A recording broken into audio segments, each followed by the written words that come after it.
اور اس کے پیغمبروں کو ناحق قتل کر دیتے ہیں اور ایسے لوگوں کی جان کے درپے ہو جاتے ہیں جو خلق خدا میں سے عدل و راستی کا حکم دینے کے لیے اٹھیں، ان کو دردناک سزا کی خوشخبری دو۔ یہ وہ لوگ ہیں جن کے اعمال دنیا اور آخرت دونوں میں زیادہ ضائع ہو گئے اور ان کا مددگار کوئی نہیں ہے۔ تم نے دیکھا نہیں کہ جن لوگوں کو کتاب کے علم میں سے کچھ حصہ ملا ہے ان کا حال کیا ہے؟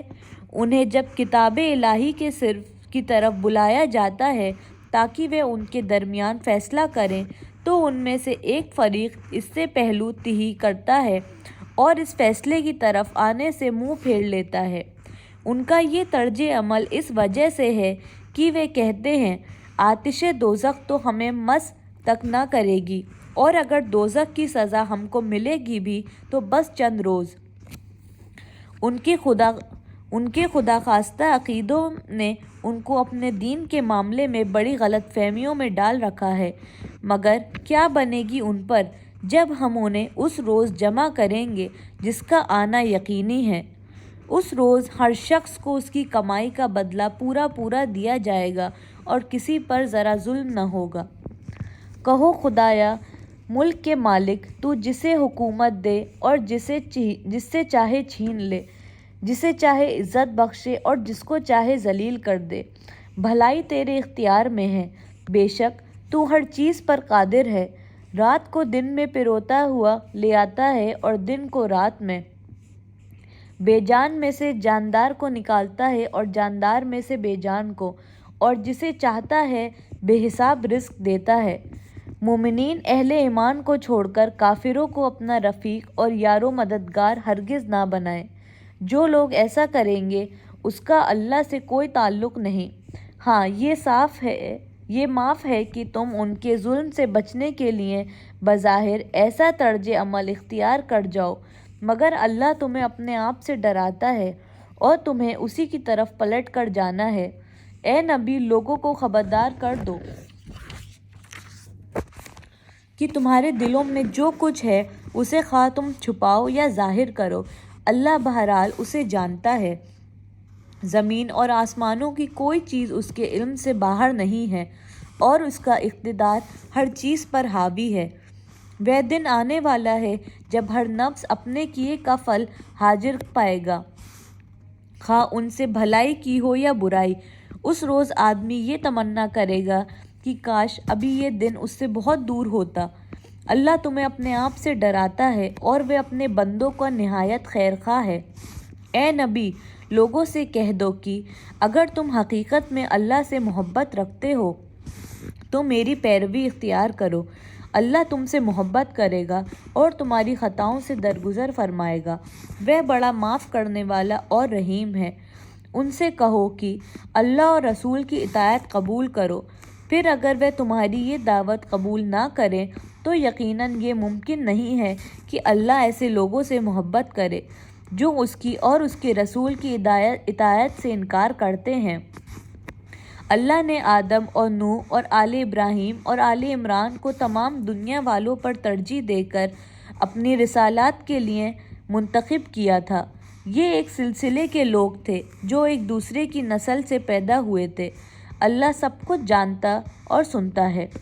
وہ اس وقت سن رہا تھا جب عمران کی عورت کہہ رہی تھی کہ اے میرے پروردگار، میں اس بچے کو جو میرے پیٹ میں ہے تیری نذر کرتی ہوں، وہ تیرے ہی کام کے لیے وقف ہوگا، میری اس پیشکش کو قبول فرما، تو سننے اور جاننے والا ہے۔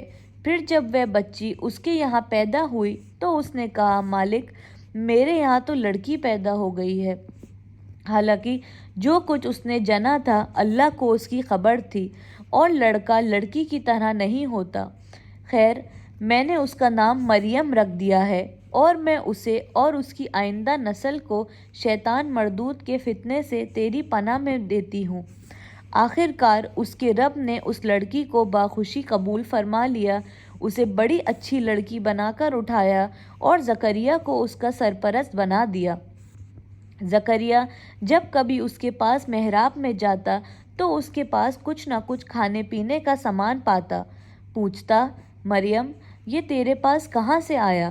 وہ جواب دیتی، اللہ کے پاس سے آیا ہے، اللہ جسے چاہتا ہے بے حساب رزق دیتا ہے۔ یہ حال دیکھ کر زکریا نے اپنے رب کو پکارا، اے پروردگار، اپنی قدرت سے مجھے نیک اولاد عطا کر، تو ہی دعا سننے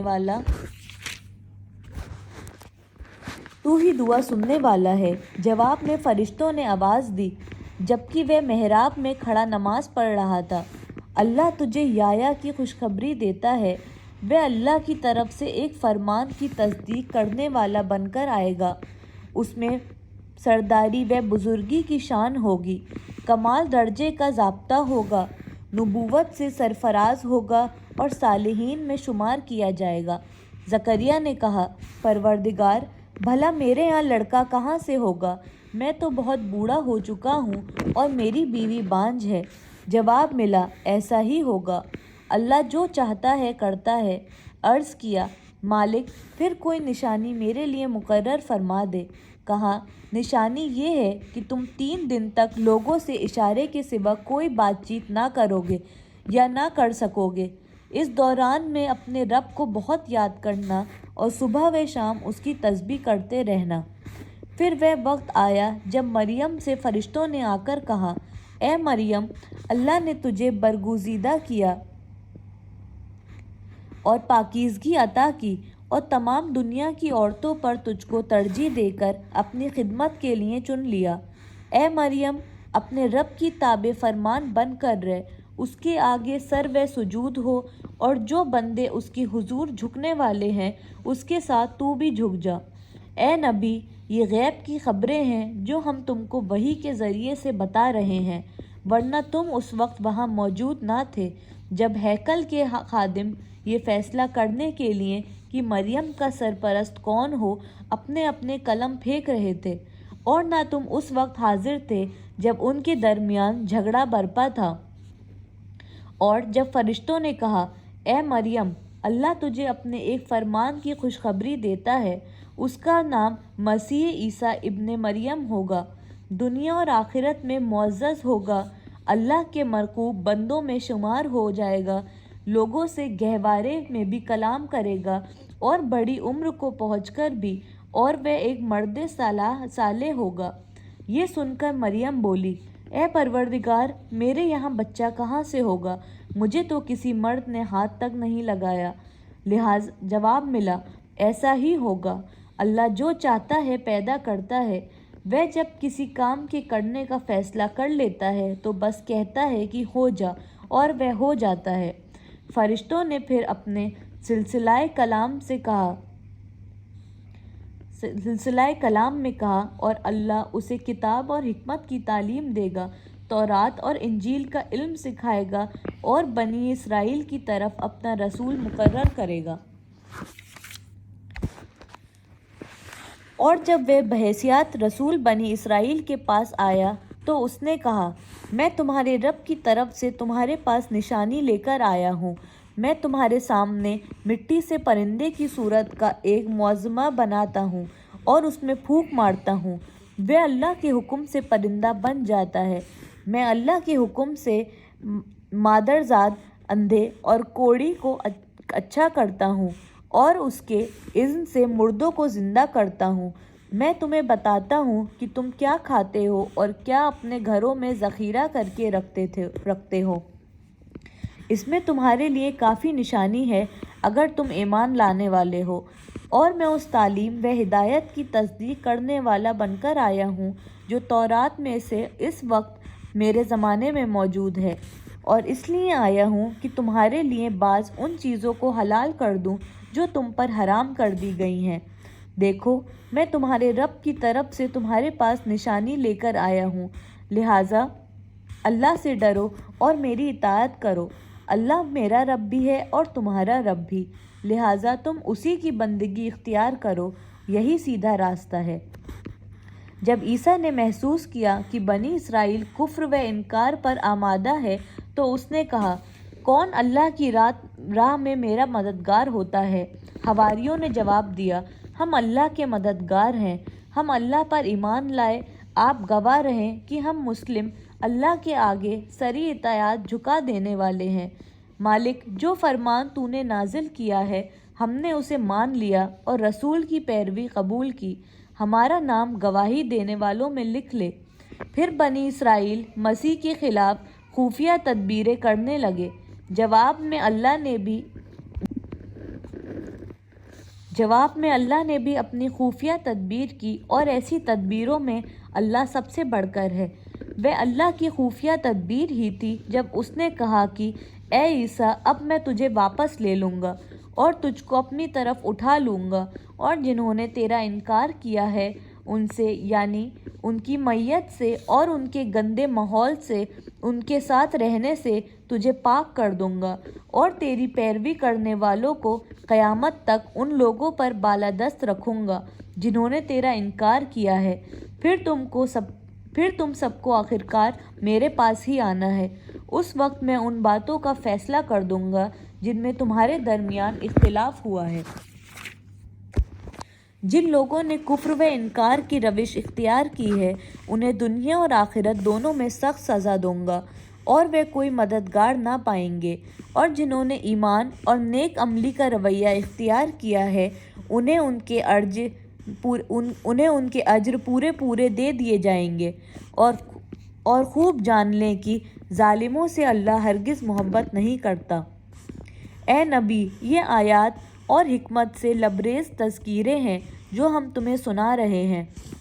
اللہ کے نزدیک عیسیٰ کی مثال آدم کی سی ہے کہ اللہ نے اسے مٹی سے پیدا کیا اور حکم دیا کہ ہو جا، اور وہ ہو گیا۔ یہ اصل حقیقت ہے جو تمہارے رب کی طرف سے بتائی جا رہی ہے، اور تم ان لوگوں میں شامل نہ ہو جو اس میں شک کرتے ہیں۔ یہ علم آ جانے کے بعد اب جو کوئی اس معاملے میں تم سے جھگڑا کرے تو اے نبی اس سے کہو کہ آؤ ہم اور تم خود بھی آ جائیں اور اپنے اپنے بال بچوں کو بھی لے آئیں، اور خدا سے دعا کریں کہ جو جھوٹا ہو اس پر خدا کی لعنت ہو۔ یہ بالکل صحیح واقعات ہیں، اور حقیقت یہ ہے کہ اللہ کے سوا کوئی خداوند نہیں ہے، اور وہ اللہ ہی کی ہستی ہے جس کی طاقت سب سے بالا ہے اور جس کی حکمت نظام عالم میں کار فرما ہے۔ پس اگر یہ لوگ اس شرط پر مقابلے میں آنے سے منہ موڑتے ہیں تو ان کی مفسد ہونے اور صاف کھل جائے گا، اور اللہ تو مفسدوں کے حال سے واقف ہی ہے۔ اے نبی کہو، اے اہل کتاب، آؤ ایک ایسی بات کی طرف جو ہمارے اور تمہارے درمیان یکساں ہے، یہ کہ ہم اللہ کے سوا کسی کی بندگی نہ کریں، اس کے ساتھ کسی کو شریک نہ ٹھہرائیں، اور ہم میں سے کوئی اللہ کے سوا کسی کو اپنا رب نہ بنائے۔ اس دعوت کو قبول کرنے سے اگر وہ منہ موڑے تو صاف کہہ دو کہ گواہ رہو ہم تو مسلم صرف خدا کی بندگی و اطاعت کرنے والے ہیں۔ اے اہل کتاب، تم ابراہیم کے دین کے بارے میں کیوں جھگڑا کرتے ہو؟ تورات اور انجیل تو ابراہیم کے بعد ہی نازل ہوئی ہیں، پھر کیا تم اتنی بات بھی نہیں سمجھتے؟ تم لوگ جن چیزوں کا علم رکھتے ہو ان میں تو خوب بحثیں کر چکے، اب ان معاملات میں کیوں بحث کرنے چل رہے ہو کہ جن کا تمہارے پاس کچھ بھی علم نہیں ہے؟ اللہ جانتا ہے تم نہیں جانتے۔ ابراہیم نہ یہودی تھا نہ عیسائی، بلکہ وہ تو مسلم یکسو تھا، اور وہ ہرگز مشرکوں میں شامل نہ تھا۔ ابراہیم سے نسبت رکھنے کا سب سے زیادہ حق اگر کسی کو پہنچتا ہے تو ان لوگوں کو پہنچتا ہے جنہوں نے اس کی پیروی کی، اور اب یہ نبی اور اس کے ماننے والے سے اس نسبت کے زیادہ حقدار ہیں۔ اللہ صرف انہی کا حامی و مددگار ہے جو ایمان رکھتے ہیں۔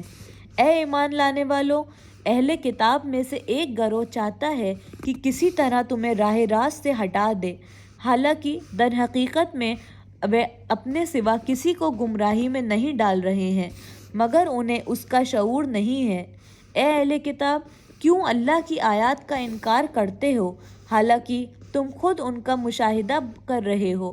اے اہل کتاب، کیوں حق کو باطل کا رنگ چڑھا کر مشتبہ بناتے ہو؟ کیوں جانتے پوچھتے حق کو چھپاتے ہو؟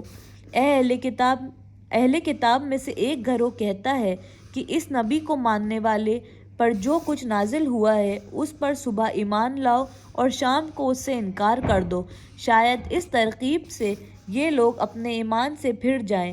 نیز یہ لوگ آپس میں کہتے ہیں کہ اپنے مذہب والوں کے سوا کسی کی بات نہ مانو۔ اے نبی، ان سے کہہ دو کہ اصل میں ہدایت تو اللہ کی ہدایت ہے، اور یہ اسی کے دین ہے کہ کسی کو وہی کچھ دے دیا جائے جو کبھی تم کو دیا گیا تھا، یا یہ کہ دوسروں کو تمہارے رب کے حضور پیش کرنے کے لیے تمہارے خلاف قوی حجت مل جائے۔ اے نبی، ان سے کہو کہ فضل و شرف اللہ کے اختیار میں ہے، جسے چاہے عطا فرمائے۔ وہ وسیع النظر ہے اور سب کچھ جانتا ہے، اپنی رحمت کے لیے جس کو چاہتا ہے مخصوص کر لیتا ہے، اور اس کا فضل بہت بڑا ہے۔ اہل کتاب میں کوئی تو ایسا ہے کہ اگر تم اس کے اعتماد پر مال و دولت کا ایک ڈھیر بھی دے دو تو وہ تمہارا مال تمہیں ادا کرے گا، اور کسی کا حال یہ ہے کہ اگر تم ایک دینار کے معاملے میں بھی اس پر بھروسہ کرو تو وہ ادا نہ کرے گا، الا کہ یہ کہ تم اس کے سر پر سوار ہو جاؤ۔ ان کی اس اخلاقی حالت کا سبب یہ ہے کہ وہ کہتے ہیں امیوں غیر یہودوں کے لیے کہ معاملے پر ہم پر کوئی معاوضہ نہیں ہے، اور یہ بات محض جھوٹ گھڑ کر اللہ کی طرف منسوب کرتے ہیں، حالانکہ انہیں معلوم ہے کہ اللہ نے ایسی کوئی بات نہیں کی ہے۔ آخر کیوں ان سے باز پرس نہ ہوگی؟